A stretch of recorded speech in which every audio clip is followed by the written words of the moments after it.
life vibrant in every atom. O hidden light shining in every creature. O hidden love embracing all in oneness. May each who feels himself as one with thee know he is also one with every other. నిన్న మనకు consider చేసిన ఒక ఆన్సర్లో, ఒక సమాధానంలో కొన్ని పదాలు ఇవ్వబడ్డాయి. అవి సినోనిమస్, అంటే ఒకదానితో పాటు ఇంకోటి ఉంటాయి. సినోనిమ్ అని ఇంగ్లీష్లో ఏనంటారంటే పర్యాయ పదాలను అంటారు. ఇక్కడ ఇప్పుడు సినోనిమస్ ఎందుకు వాడిందంటే రెండు ఒక మనిషిలోనే ఉంటాయి, పక్క పక్కనే ఉంటాయి అని. దాంట్లో అత్యుత్తమమైన వర్డ్ ఏదంటే హార్మనీ. గుడ్ అండ్ ఈవిల్ అని చెప్పి హార్మనీ అండ్ డిజార్మనీ అని కూడా చెప్పింది. ఈ హార్మనీ అనేది సామరస్యత. ఒక మ్యూజిక్ ఎవరైనా పాడుతుంటే, మ్యూజిక్ పాడుతున్నప్పుడు అపశృతి ఏమైనా దొరికితే అది డిజార్మనీ, అపశృతి దొరికితే అది డిజార్మనీ. కాబట్టి హార్మోనియస్ గా ఉంది అంటే శృతి పక్వముగా ఉన్నది అని. శృతి పక్వముగా ఏముండాలి? మన జీవితం ఉండాలి అని చెబుతోందా. కాబట్టి హార్మనీ అంటే అలాంటి ఒక సామరస్యత. కాబట్టి మనం ప్రతి దాంట్లోనూ జీవితంలో హార్మోనియస్ గా ఉంటున్నామా, హార్మోనిని పెంపొందించేట్టుగా మన జీవితం ఉంటుంది. హార్మనీ అనేది ఎవరికి వారు తరిచి చూసుకోవాలి అనే విషయం చెప్పింది. నేను గట్టిగా మాట్లాడడం వల్ల హార్మోని డిస్టర్బ్ అయిందా, లేకపోతే నేను నమ్మిన విషయాన్ని అవతల వాళ్ళందరూ వాళ్ళు ఆలోచించకుండా గట్టిగా నేను చెప్పినందువల్ల అవతల వాళ్ళకి అర్థమవుతుందని నేను గొంతెత్తి చెప్పడం వల్ల హార్మోని డిస్టర్బ్ అయిందా, లేకపోతే నా ప్రవర్తనలో ఎక్కడైనా డిస్హార్మోనియస్, సామరస్యత లోపించినది ఏమన్నా కనిపిస్తోందా అని మనం చాలా జాగ్రత్తగా చూసుకుంటే తప్ప హార్మోనీకి మనము తోడ్పడలేము. ఎస్టాబ్లిష్ చేయడానికి, హార్మోనీని ఎస్టాబ్లిష్ చేయడానికి మనం తోడ్పడలేము. కాబట్టి ఆవిడ ఏమంటుందంటే, కర్మ gives back to every man the actual consequences of his own actions without any regard to their moral character, but since he receives his due for all. And one more very good statement she made: the only cause of the disturbance of harmony, the only cause of the disturbance of harmony is selfishness in some form or other. So harmony ni మనం disturb చేస్తున్నాము అంటే కేవలం స్వార్థమే కారణము అనే విషయం ఆవిడ చాలా clear గా చెప్పింది. ఈ సెల్ఫిష్నెస్ అనేది ఇటాలిక్స్ లో పెట్టింది. సో మనం ఎంత జాగ్రత్తగా పెంపొందించవలే, ఇంట్లో కానీ బయట కానీ ఎక్కడ కానీ మనం ఉన్నప్పుడు మన ప్రవర్తన ద్వారా, మన మాటల ద్వారా ఎంత సౌండ్తో మాట్లాడితే అవతల వాడికి వినపడుతుందో అంతే మాట్లాడుతూ, ఎవరితో మాట్లాడుతుంటే వారికి వినిపించేంత గొంతుతో వారితో మాట్లాడుతూ, నేను ఎక్స్తో మాట్లాడుతుంటే వై జెడ్ ఆ పక్క వాళ్ళందరూ కూడా వినాలి అని ఒక తాపత్రయం నాలో ఉండకూడదు, unless it is a public meeting. కాబట్టి ఇది ఈ హార్మోనిని కాపాడుతూ జీవించినందువల్ల, సెల్ఫిష్నెస్ తీసేసి జీవించినందువల్ల, సెల్ఫిష్నెస్ పోవడం అంటే అంత ఈజీగా ఒక రోజులో పోయేది కాదు. దాన్ని రోజు గమనిస్తూ ఎక్కడెక్కడ సెల్ఫిష్నెస్ పొడచూపుతోంది, దాన్ని ఎలా కంట్రోల్ చేయడం కన్నా దాన్ని ఎట్లా తీసేయాలి.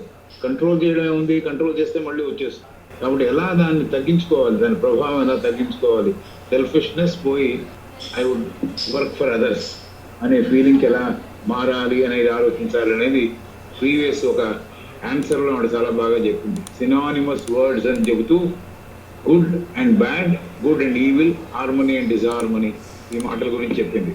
సో మనం హార్మనీని డెవలప్ చేద్దాం, అలాగే సెల్ఫిష్నెస్ తీసే ప్రయత్నం చేద్దాం. మనం అందరిలో ఉండే సెల్ఫిష్నెస్ ఏదైతే నాలో ఉందో నేను ప్రత్యేక శ్రద్ధ వహించి దాన్ని తీసేసే ప్రయత్నం చేస్తాను. ఈ సెల్ఫ్ ఇతరుల మీద రుద్దకుండా ప్రయత్నం చేస్తాను. ఇది ఆవిడ ఈ ఊరికే just like that if you pass on from one question to another question, maybe will not get the entire meaning of what she is wanting to convey. This is perhaps one of the best textbooks of theosophy which she has written.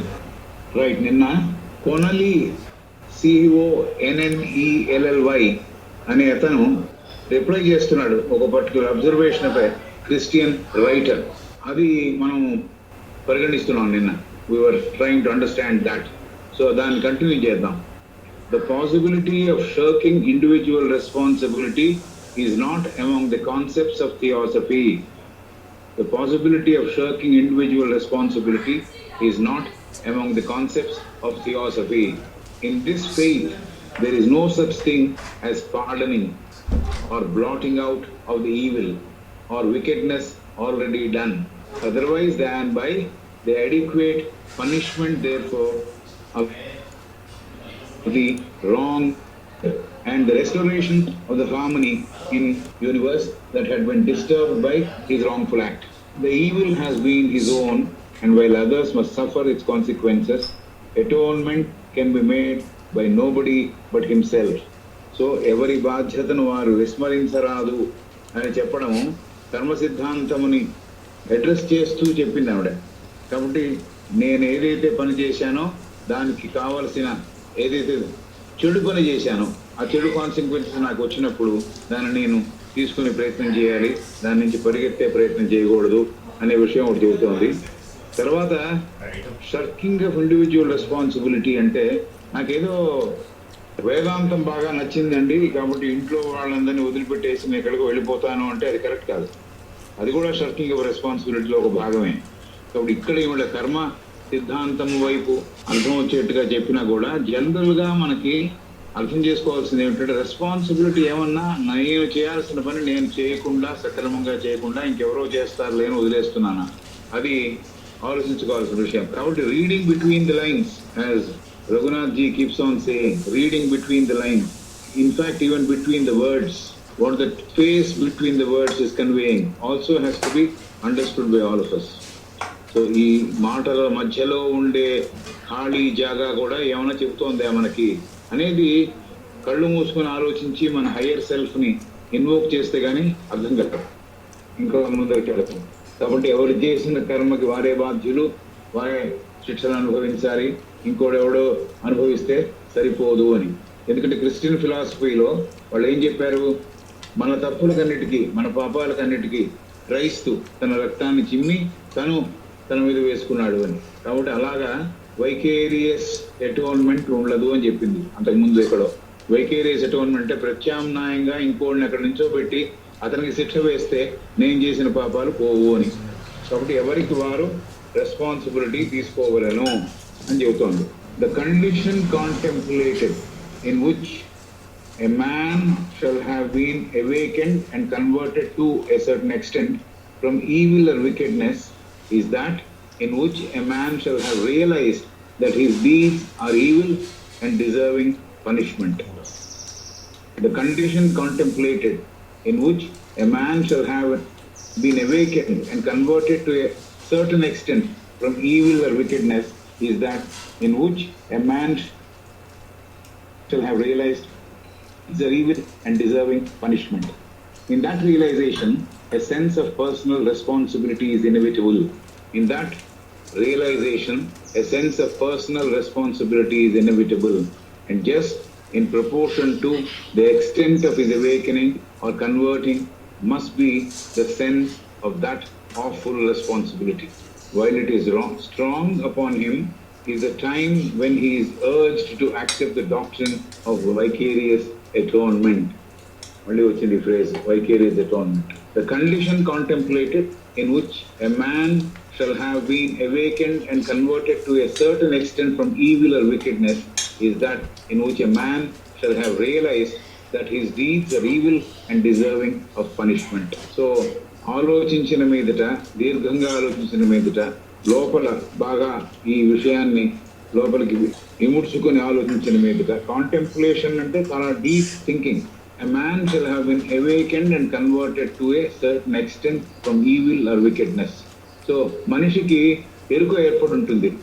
ఏమిటి ఆ ఎరుక ఏర్పడడం? నేను చేసిన పనులు చెడు పనులు, క్రూరమైన పనులు అని. కాబట్టి దాని నుంచి దూరం తొలగే ప్రయత్నం చేస్తాడు, బికాస్ అంత బాగా ఆలోచించాడు కాబట్టి. అయితే నేను చేసిన పనులకి wickedness is that in which a man shall have realized that his deeds are evil and deserving of punishment. నేను చేసిన పనులు తక్కువే, క్రూరమైనవే, చెడు కార్యములు చేశాను, కాబట్టి ఐ డిజర్వ్ పనిష్మెంట్ అనే మాట అతనికి అర్థం అవుతుంది, ఆ సత్యం అతనికి బోధపడుతుంది అని చెబుతోంది. In that realization or in that awakening, a sense of personal responsibility is inevitable. ఆ అవేకెనింగ్ లో ఆ ఎరుక ఏర్పడినప్పుడు ఒక బాధ్యత, తను విస్మరించలేని బాధ్యత, తను తప్పించుకోలేని బాధ్యత ఒకటి తెలుస్తోంది తనకి. సెన్స్ ఆఫ్ రెస్పాన్సిబిలిటీ తనకి అది గ్రహిస్తున్నాడు. And just in proportion to the extent of his awakening or converting, just in proportion to the extent of his awakening or converting, must be the sense of that awful responsibility. ఎంత విశదంగా నాకు అర్థమైందో నేను చేసిన పని క్రూరము లేకపోతే చెడుది అని నాకు ఎంత బాగా అర్థమైందో, just in proportion to the extent of his awakening or converting must be the sense of that awful responsibility. Awful అనే మాట ఆక్సిమోరాన్, క్రూయలీ కైండ్ లాగా. Kindness is there, but somebody is cruelly kind అంటే extremely kind అని. So awful responsibility ఇతనంటే the great responsibility అని, tremendous responsibility అని. కాబట్టి ఏదైతే ఆ రియలైజేషన్ సంపాదిస్తాడో దానికి ప్రపోర్షనేట్ గా ఈ రెస్పాన్సిబిలిటీని అతను రియలైజ్ చేస్తాడు అనే మాట కూడా చెబుతోంది. awful is used not in the negative sense, responsibility యొక్క మీనింగ్ ని ఎన్హాన్స్ చేయడానికి వాడిన మాట అది. దీన్ని గ్రామర్ లో ఆక్సిమోరాన్ అంటారు. OXIMORON, ఆక్సిమోరాన్, క్రూయలీ కైండ్ లాగా. రైట్. సో రెస్పాన్సిబిలిటీ అతనికి అర్థం అవుతుంది, proportionate to the realisation. Okay. While it is strong upon him, it is the time when he is urged to accept this doctrine of vicarious atonement. While it is strong upon him in the time when he is urged to accept the doctrine of vicarious atonement. ఈ vicarious atonement, ప్రత్యామ్నాయంగా ఇంకెవరో నా కర్మలకి బాధ్యత వహిస్తారు అనేది అతనికి తెలుస్తుంది. ఎట్లా తెలుస్తుంది? తనంతట తనే రెస్పాన్సిబుల్ గా ఫీల్ అయ్యాడు కాబట్టి ఇంకోడెవడు నా ప్రాబ్లమ్స్ కి, నేను చేసిన కర్మలకి బాధ్యత వహించడు అనే విషయము చాలా గట్టిగా కాలం అతనికి తెలియజేస్తుంది అని, చాలా ఖండితంగా తెలియజేస్తుంది ఆ రియలైజేషన్ వల్ల. ఏమిటి? ఇంకోరు నా పనులకి శిక్ష అనుభవించరు, నేను చేసిన శిక్షలకి నేనే ఫలితము లేకపోతే శిక్ష అనుభవించాలి అని. He is told that he must also repent. He is told that he must also repent. But nothing is easier than that. He is told that he must also repent. But nothing is easier than that. It is amiable weakness of human nature that we are quite prone to regret the evil we have done when our attention is called, and we have either suffered from it ourselves or enjoyed its fruits. He is told that he must also repent, but nothing is easier than that. So పశ్చాత్తాపడవలెను అని అతనికి చెప్పడం జరిగింది. అయితే అంత పశ్చాత్తాపడడం అనేది కూడా అంత సులభంగా అలవడేది కాదు. అంటే కంప్లీట్గా లోపలంతా తన శక్తిని వినియోగించి, తనలో ఉండే శక్తులన్నింటినీ వినియోగించి అర్థం చేసుకుని అతను రిపెంట్ అవుతున్నాడా, ఊరికే తప్పే అని చెప్పి వెళ్ళిపోతున్నాడా? కాబట్టి he is told that he must also repent, but nothing is easier than that. It's not easy to repent. It is an amiable weakness of human nature that we are quite prone to regret the evil we have done when our attention is called. ఎవరైనా తెలియజెప్తే నువ్వు చేసిన తప్పని కదా, చేస్తుండకూడదు కదా అని మనం ఎవరైనా చెబితే అప్పుడు దాని మీద దృష్టి పెట్టి తప్పే, చేస్తుండకూడదు అని అంటాడేమో. కానీ అక్కడ కూడా కొన్నిసార్లు అహం అడ్డం వచ్చి రిపెంటెన్స్ కంప్లీట్గా జరగలేమో. ఎందుకు రిపెంటెన్స్ కంప్లీట్గా చేయలేమో అంటే నేను చేసిన దాంట్లో అంత తప్పేం లేదు నాకే అనిపిస్తోంది కాబట్టి. కొన్నిసార్లు నేను తప్పు చేసినా కూడా నా అహం దాన్ని పర్మిట్ చేయదు. To say that I have done a mistake, repent for the mistake I have done. So amiable weakness, a friendly weakness of human nature that we are quite prone to regret the evil we have done when our attention is called, and we have either suffered from it, దుష్కర్మ వల్ల మనం బాధను అనుభవించి ఉండొచ్చు, from it ourselves or enjoyed its fruits. నువ్వు కొన్నిసార్లు ఫలితమును కూడా అనుభవించి ఉండొచ్చు తప్పు చేసి. ఇప్పుడు నాది కాదు, అక్కడ ఉన్న ఆహార పదార్థం ఏదో ఉంది, గబుక్కు నేను తినేసా. అరే నువ్వు తినేసామంటే ఇది కాదు, అది ఇంకోటి కోసం పెట్టాను అంటే దాని ఫ్రూట్స్ నేను అనుభవించేసా.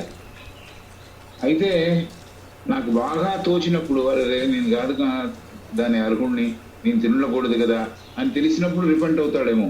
కొన్నిసార్లు రిపెంట్ కూడా కాకపోవచ్చు. అది చెబుతోంది అమేయబుల్ హ్యూమన్ నేచర్ ఏమిటంటే, మనిషిలో ఉండే మానవ నైజం ఏమిటంటే అంత ఈజీగా పశ్చాత్తాపపడదు అని చెబుతున్నాడు. Sometimes he has suffered because of his deed, sometimes he has enjoyed the fruits of his sometimes misdeed also, or deeds of good things also he has suffered good results. Sometimes I have enjoyed something which other man should have enjoyed. I have just taken it into my pocket. So that's also wrong.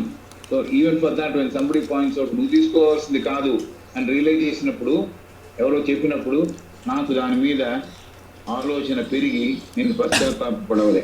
Possibly close analysis of the feeling would show us that that which we regret is rather the necessity that seemed to require the evil as a means of attainment of our selfish ends than the evil itself.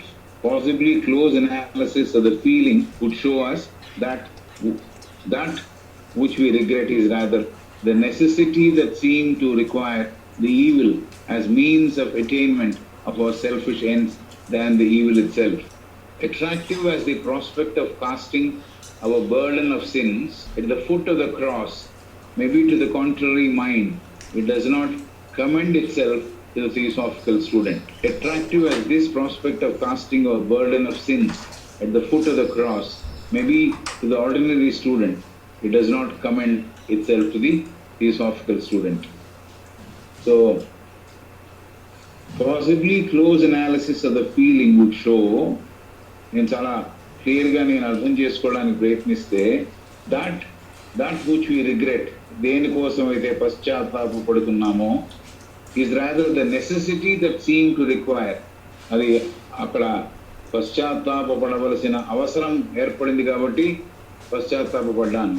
seem to require the evil as a means of attainment of our selfish ends. అక్కడ పశ్చాత్తాపడడానికి అక్కడ చేసిన దుష్కర్మ ద్వారా ఏమి selfish స్వార్థపరమైన benefits పొందానో దానికి than the evil it self. Evil అంటే ఏది, దానివల్ల నష్టం జరిగింది, ఎవరికి చెందాలో వారికి చెందలేదు, అది అసలు నష్టం. నేను ఎవరిదో తీసుకొని నేను అనుభవించేశాను కాబట్టి అది నాకు కలిగిన ఒక ఫలితం.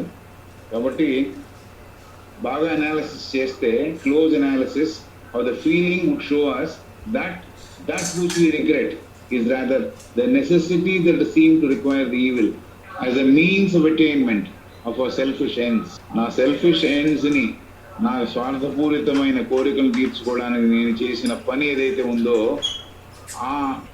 దానికోసం, ఆ అవసరం కోసం నేను పశ్చాత్తాపడినట్టుంది. కానీ ఆ ఈవిల్ కోసం, ప్రధానంగా ఈవిల్ నాలో ఉండకూడదు, ఆ ఈవిల్ తొలగిపోవాలి, దానికోసం పశ్చాత్తాపడాలి, దానికోసం నేను పరిశ్రమించాలి. అది కావట్లా, దట్ ఈస్ నాట్ హ్యాపెనింగ్ అని అంటోంది. Attractive as this prospect of casting our burden of sins at the foot of the cross may be to the ordinary mind, it does not command itself to the theosophical student. మామూలు వాళ్ళకి నా పాపపు మూటను తీసుకెళ్ళి at the foot of the cross, అంటే Christian వాళ్ళకి ఈజీగా అర్థమవుతుందని చెప్పింది. ఈ పాపపు మూటను తీసుకెళ్ళి ఈ క్రాస్ దగ్గర పెట్టేయడం మామూలు వాళ్ళకి చాలా అట్రాక్టివ్గా కనిపించవచ్చు.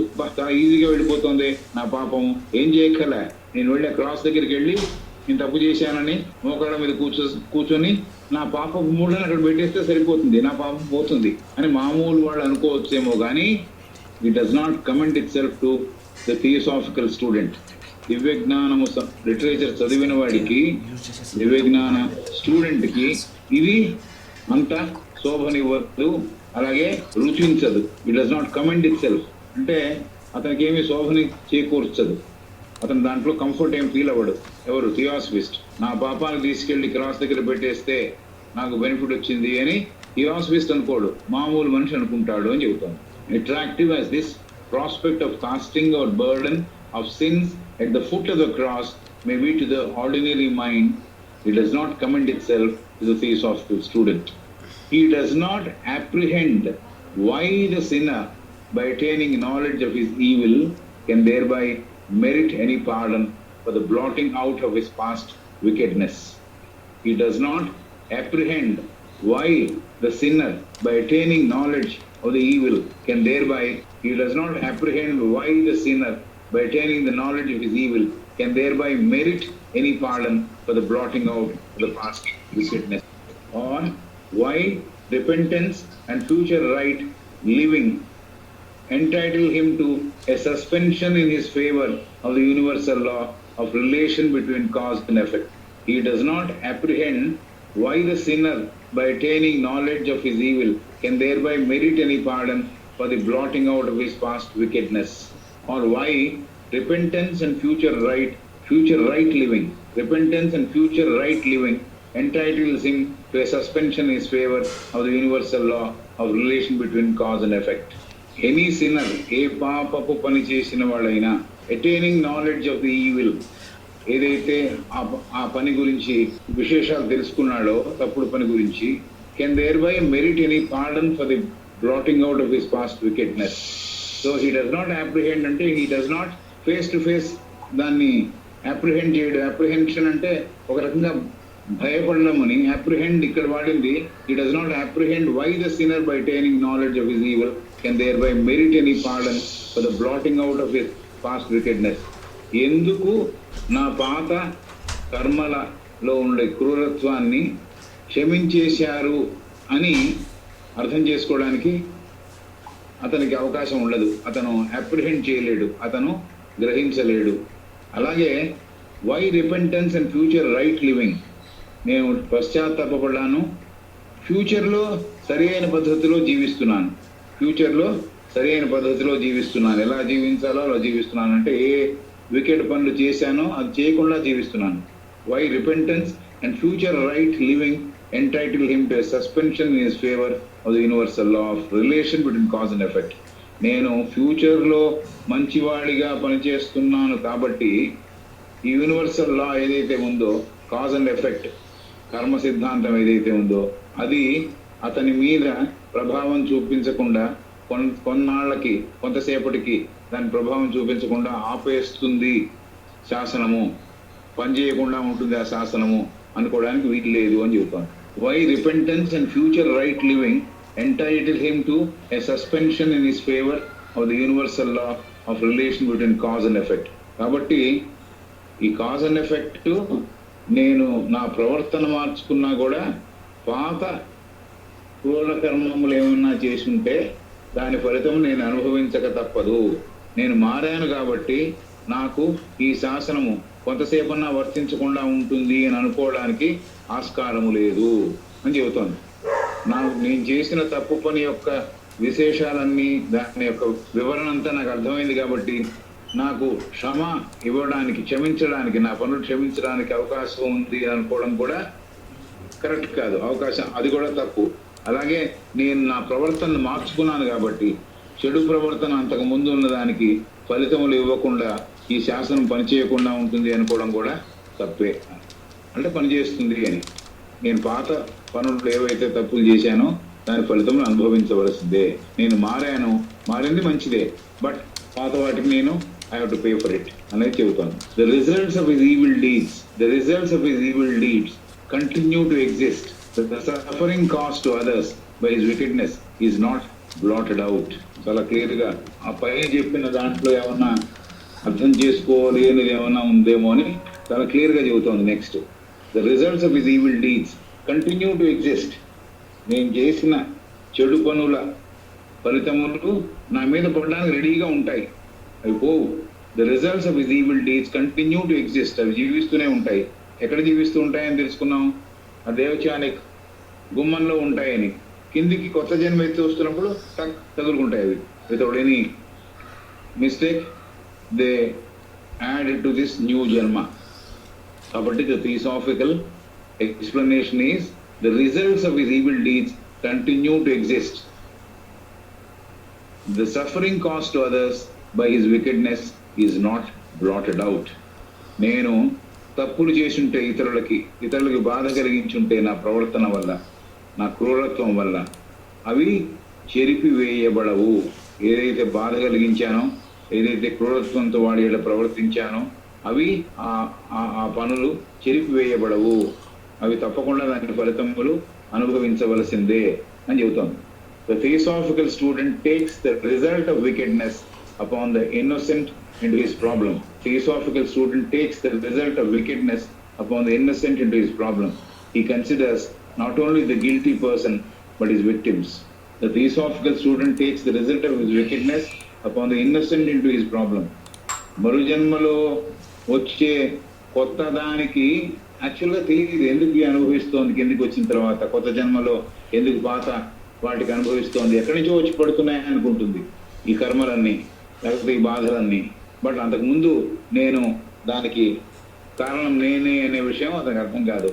He considers not only the guilty person but his victims. నేను తప్పు చేసిన వాడిగానే అనుకోకుండా ఎవరికైతే తప్పు జరిగిందో వాళ్ళు కూడా దాంతో కిందికి వచ్చి, విక్టిమ్స్ కూడా ఎవరైతే బాధపడ్డారో తన వల్ల వాళ్ళకి తిరిగి సేవ చేసే అవకాశము లేకపోతే సరి చేసే అవకాశము దొరుకుతుంది అని. The theosophical student takes the result of wickedness upon the innocent into his problem. He considers not only the guilty person but his victims. Evil is an infraction of the laws of harmony governing the universe, and the penalty thereof must fall upon the violator of the law himself. Evil is an infraction of the laws of harmony governing the universe, and the penalty thereof must fall upon the violator of the law himself. Christ uttered the warning, "Sin no more, lest a worse thing come upon thee." And Saint Paul said, "Look out your whatsoever a man soweth, that shall he also reap." That, by the way, is a fine metaphoric rendering of the sentence of the Puranas for antedating him, that every man reaps the consequences of his own acts. కొత్త paragraph లో ఏం చెబుతుందంటే, evil is an infraction of the laws of harmony governing the universe and the penalty thereof must fall upon the violation of the law himself.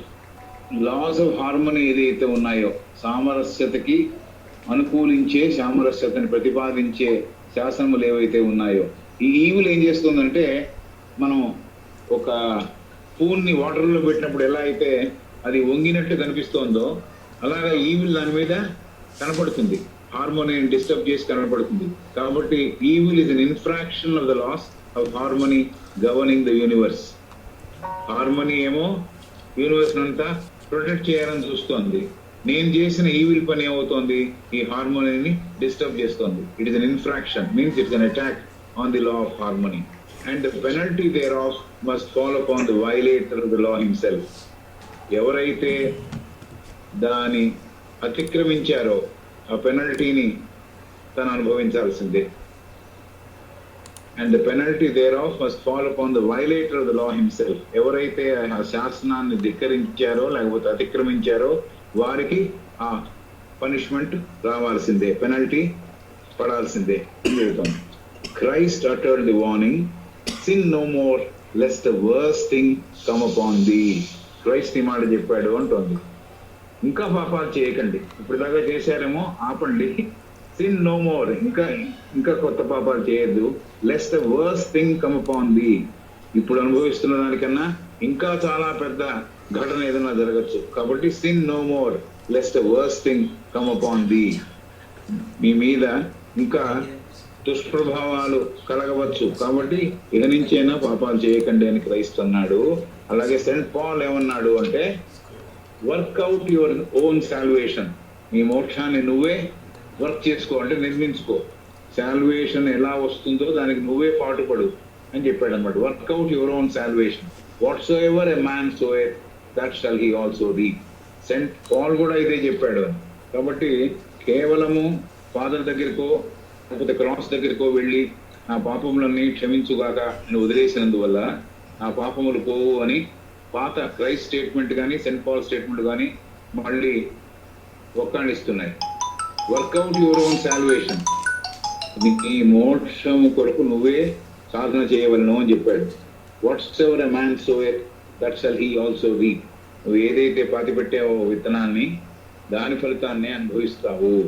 That by the way is a pure fine metaphoric rendering of the sentence of the Puranas far antedating him. ఈ Saint Paul కన్నా అంతకుముందు ఎప్పుడో ఉన్న పురాణములలో కూడా ఇదే విశేషం చెప్పబడింది. Every man reaps the consequences of his own acts. ఏ పనులైతే చేస్తారో అవి మంచి పనులైతే మంచి ఫలితములు, చెడు చర్యలు చేసింటే, చెడు కార్యములు చేసింటే దాని పర్యవసానాలు చెడుగానే ఉంటాయి అనేది పురాణాల్లో కూడా చెప్పబడింది అని అంటోంది. This is the principle of the law of karma which is taught by theosophy. ఇదయ్యా లా ఆఫ్ కర్మ అని చెప్పింది. థియాసఫీ చెప్పే లా ఆఫ్ కర్మ ఇది అని ఎక్స్ప్లెయిన్ చేస్తోంది ఆ ప్రశ్నకుడికి. Senate in his esoteric Buddhism rendered karma as the law of ethical causation.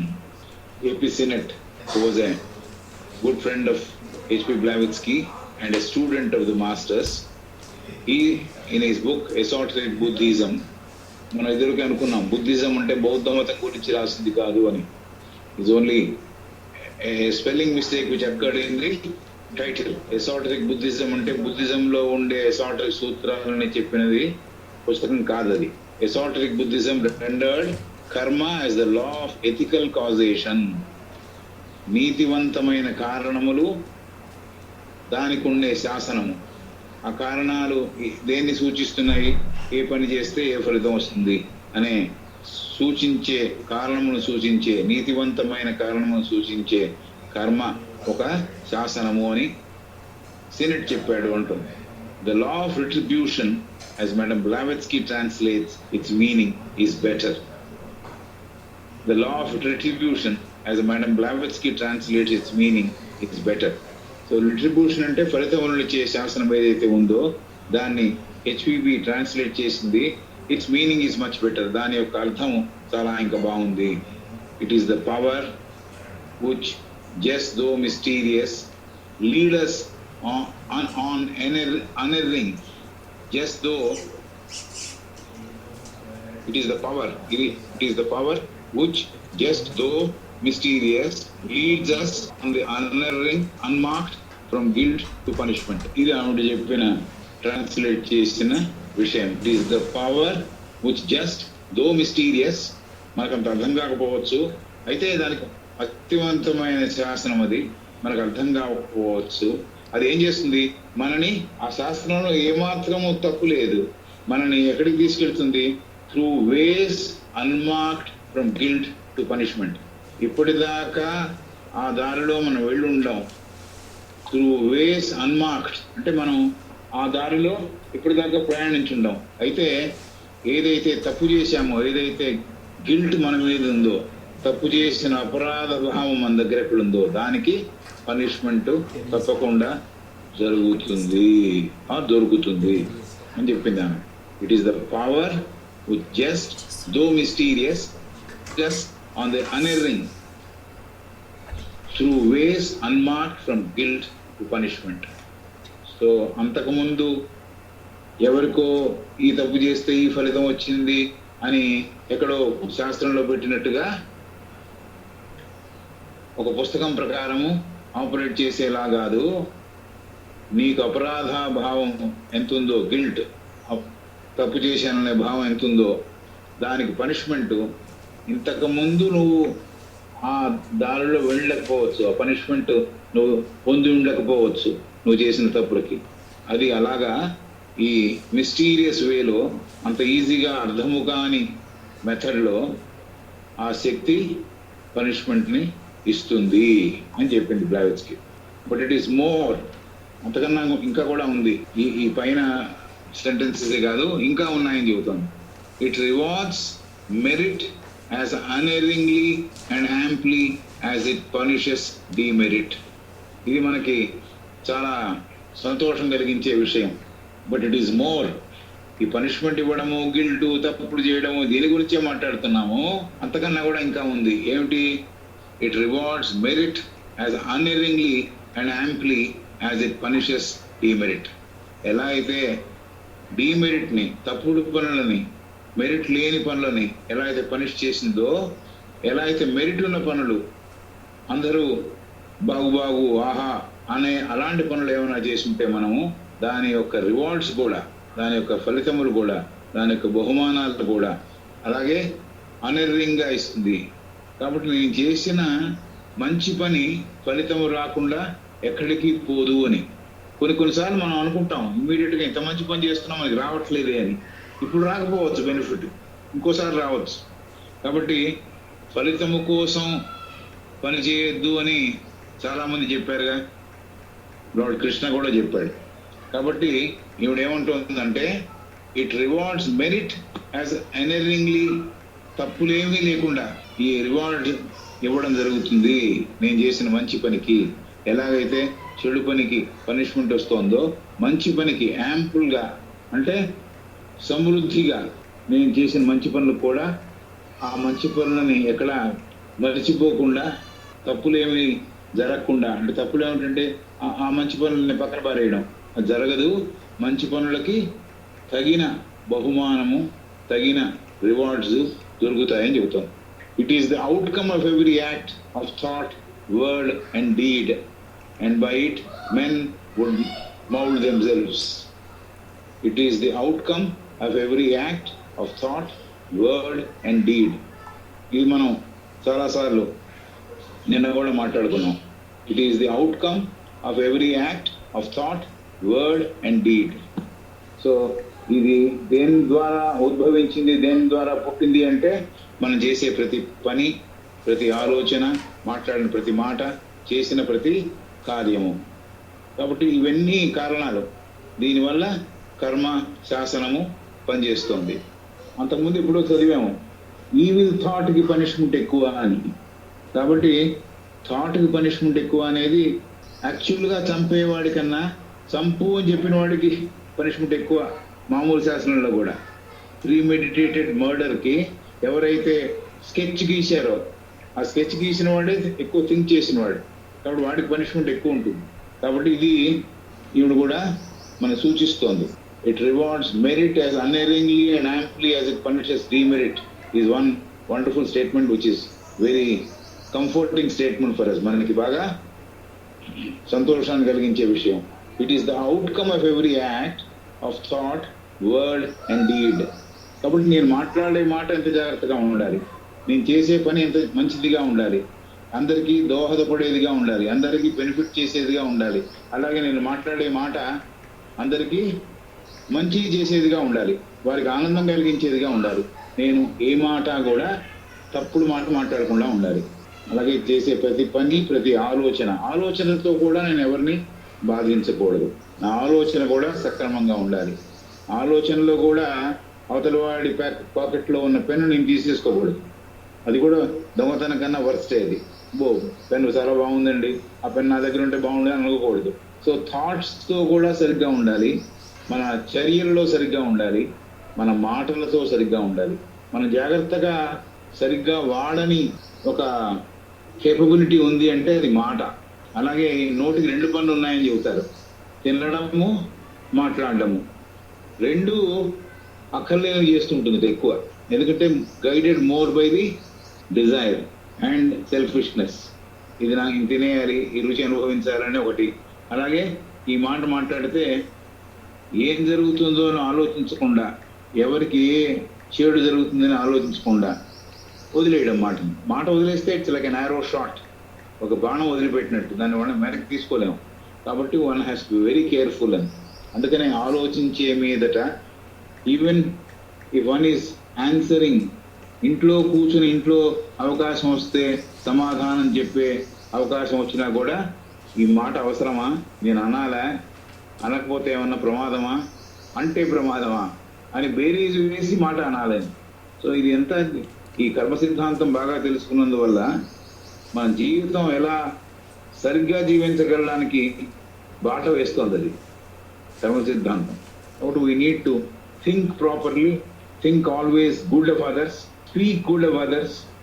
మాట్లాడేప్పుడు కూడా వాడికి అందంగా, వాడి చెవులకి బాధ లేకుండా, వాడి మనస్సుకి బాధ పెట్టకుండా అందంగా చెప్పగలడం.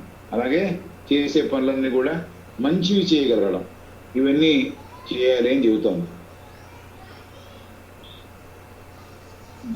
దిస్ ఈ పైవన్నీ చేస్తే men mould themselves their lives and happenings, వాళ్ళ జీవితాలను మలుచుకోవడానికి, సరిగ్గా జీవించడానికి ఇవన్నీ పనికొస్తాయి పైవి ఏం చెబుతాం. It is the outcome of every act of thought, word and deed, and by it men would mould themselves their lives and happenings. మనుషులు వాళ్ళని సవరించుకుంటారు, మార్చుకుంటారు, అలాగే వాళ్ళ జీవితాలని ఉద్ధరింపజేసుకుంటారు, అలాగే జరిగే విషయాల మీద మంచి జరిగేట్టుగా, ఎందుకంటే మంచి ఫలితములే వచ్చేట్టుగా నాకు అవకాశం వస్తుంది అని చెబుతాను. Eastern philosophy rejects the idea a newly created soul for every baby born. ఇది అంతకుముందు కూడా ఈ విషయం గురించి చెప్పింది.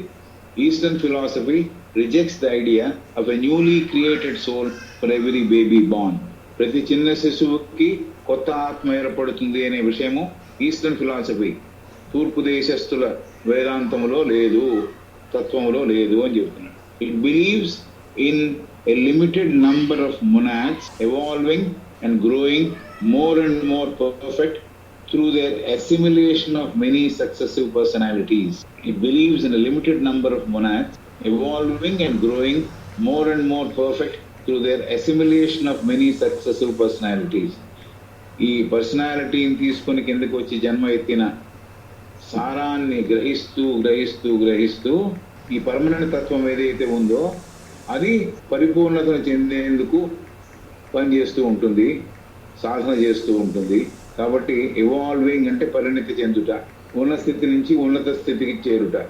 కాబట్టి అది ఆ పని చేస్తూ ఉంటుంది. Growing more and more perfect, ఇప్పటికన్నా ఇంకా పరిపూర్ణత, అక్కడికన్నా ఇంకా పరిపూర్ణత, అటువైపు అడుగులు వేస్తూ పోతుంది. ఎలా దాన్ని సాధ్యపడుతోంది అంటే ఈ జన్మలు ఎత్తిన దానివల్ల assimilation of the successive personalities.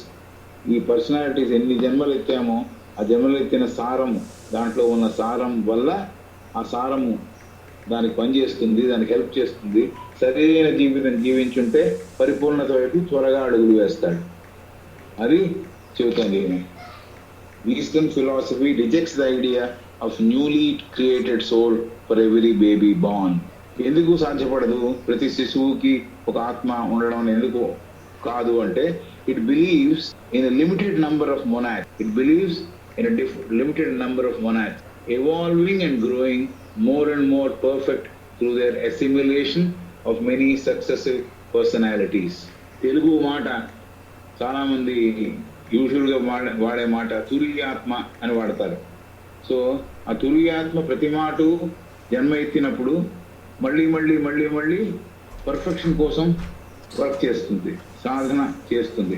కాబట్టి పర్ఫెక్షన్ కోసం సాధన చేయడం, ఈ పరిపూర్ణత వైపు అడుగులు వేయడం, అందువల్ల లిమిటెడ్గా ఉన్నాయి అవన్నీ పరిపూర్ణ చెందిన తర్వాత వస్తుంది. కాబట్టి ప్రతి శిశువుకి ఒక ఆత్మ ఉండడం జరగదు. Those personalities are the product of karma. Successive personalities అని చెప్పారు. నేను ఎవరు అడిగారు ఈ క్వశ్చన్, కర్మకి వ్యక్తిత్వానికి సంబంధం ఉందే అని. వ్యక్తిత్వం రావడము, మళ్ళీ జన్మ రావడము, it's based on what I have done in this కర్మ, దిస్ లైఫ్. కాబట్టి డెఫినెట్లీ రిలేషన్షిప్ ఉంది. నేను ఈ జన్మలో ఏ పనులు చేశానో, ఏవైతే మంచి పనులు చేస్తే మంచి ఫలితములు, చెడు ఫలితములు, చెడు కార్యాలు చేస్తే చెడు ఫలితములు అనుకున్నామే. కాబట్టి పర్సనాలిటీకి కర్మకి సంబంధం ఉంది. కాబట్టి those personalities are the product of karma, and it is by karma and reincarnation that the human monad in time returns to its source. కాబట్టి ఈ కర్మ ద్వారానే ఈ పర్సనాలిటీస్ ఏర్పడుతున్నాయి. పర్సనాలిటీస్ అంటే జన్మలు ఏర్పడుతున్నాయి. అలాగే ఈ కర్మ ద్వారానే, పునర్జన్మ ద్వారానే హ్యూమన్ మోనాడ్, ఎవరైతే మానవుడికి చెందిన ఈ మళ్ళీ మళ్ళీ పుట్టే ప్రిన్సిపల్ ఏదైతే ఉందో తురీయాత్మ అనే ఇందాక అన్నాం, అది in time returns to it source. ఎక్కడి నుంచి అయితే విడిబడి అన్డివైడెడ్ స్పార్క్గా జీవిస్తోందో, అన్డివైడెడ్ స్పార్క్ అంటే దాంతో సంబంధం ఉంది అని కిందికి వచ్చిన వాడికి గుర్తుంటుందా. అయితే it is an undivided spark, or sometimes people call it spark of the divine. So ఈ స్పార్క్ ఆఫ్ ద డివైన్ అనే విషయం నాకు తెలియకపోవడం వల్ల నేను సరిగ్గా జీవించలేదు. అయితే దీని యొక్క పర్యవసానము లేకపోతే ఎండ్ రిజల్ట్ ఏమిటంటే ఈ పర్సనాలిటీస్ లో ఉండే హ్యూమన్ మొనాడ్ ఎవరైతే ఉన్నారో, పర్మనెంట్ ఎంటిటీ ఏదైతే ఉందో అది వెళ్ళి ఎక్కడి నుంచి వచ్చిందో అక్కడికి వెళ్ళి చేరాలి. So human monad returns to it source. ఎక్కడి నుంచి బయలుదేరి కిందికి వచ్చిందో ఫస్ట్ టైం ఎక్కడి నుంచి బయలుదేరి కిందికి వచ్చిందో అక్కడికి వెళ్ళి చేరాలి మళ్ళీ. అది దాని యొక్క జర్నీ అని చెబుతాం. మళ్ళీ ఒకసారి చదువుదామా ఈ పైది హెచ్పి బ్లావెట్స్కీ చెప్పింది. This is the principle of the law of karma which is taught by theosophy. Sinnett in his esoteric Buddhism rendered karma as the law of ethical causation. The law of retribution, as Madame Blavatsky translates, its meaning is better.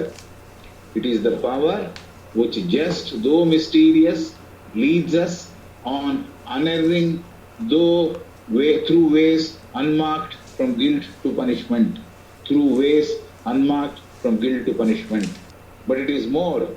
It rewards merit as unerringly.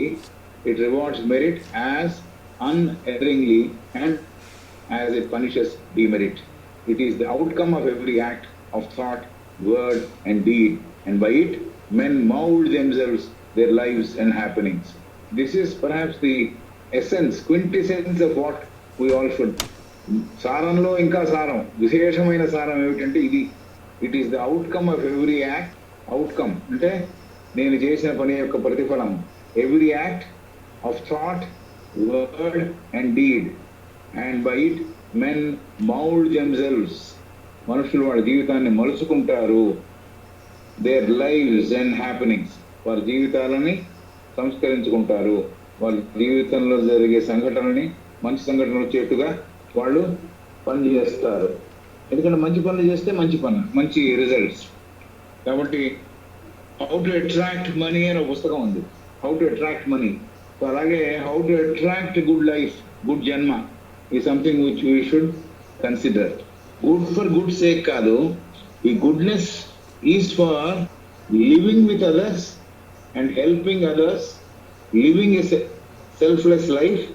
Selfishness అంతా వదిలిపెట్టి సెల్ఫ్లెస్గా ఉండడానికి, అందరికీ మేలు చేయడానికి, అందరితో జీవించడానికి, అందరితో మన జీవితాన్ని పంచుకోవడానికి, దానికోసం వచ్చాము. ఒక్కడే విడిగా వచ్చి ఏదో అరణ్యంలో కూర్చొని ముక్తి పొందడానికి కోసం రావట్లే. వీళ్ళందరితోనూ సంబంధం పెట్టుకొని ఎవరెవరితో అయితే సంబంధాలు ఏర్పడతాయో ఆ సంబంధాలని సత్సంబంధాలుగా మార్చుకొని అందరితో అందంగా రసవత్తరంగా జీవించే జీవితమే అసలైన జీవితం. So every Eastern philosophy rejects the idea of a newly created soul for every baby born. It believes in a limited number of monads evolving and growing more and more perfect through their assimilation of many successive personalities. మన purpose of life ఏమిటో కూడా చెప్పేసింది దీంట్లో. మన purpose of life ఏమిటి? we have got the various births which we are forced to take because of our karma. So we come here again, maybe do new karma and face the consequences of the previous karma. It could be benefits, it could be punishments. Both we face in this life. And then we also do certain karmas again. So as we progress, these personalities shape or move towards perfection. పరిపూర్ణత వైపు అడుగులు వేయడానికి అవకాశం ఇస్తోంది. అవకాశం ఇచ్చి పరిపూర్ణతను సంపాదించి పరిపూర్ణత ఒక జన్మ నుంచి ఇంకో జన్మ ఎన్హాన్స్ అవుతూ ఎలా వారి ఈ human monad returns to it source. ఎక్కడి నుంచి ప్రయాణం మొదలు పెట్టాడో అక్కడికి వెళ్ళవలే. దాన్నే ఆవిడ సీక్రెట్ డాక్ట్రిన్ లో obligatory journey is completed, the individual soul joins the universal soul అంటుంది. The individual soul joins the universal soul అంటుంది. సో ఆబ్లిగేటరీ జర్నీ ఎప్పటిదాకా? ఆబ్లిగేషన్ అంటే ఏమిటంటే దీంట్లో నాకు ఆప్షన్ లేదు. I simply have to come again and again because I am doing certain things. So I come back again. The journey is going on. The journey ends when the individual soul of mine becomes part of the universal soul. This is what the system is suggesting, or this book is suggesting, or the law of karma is suggesting, how we should live the right kind of life.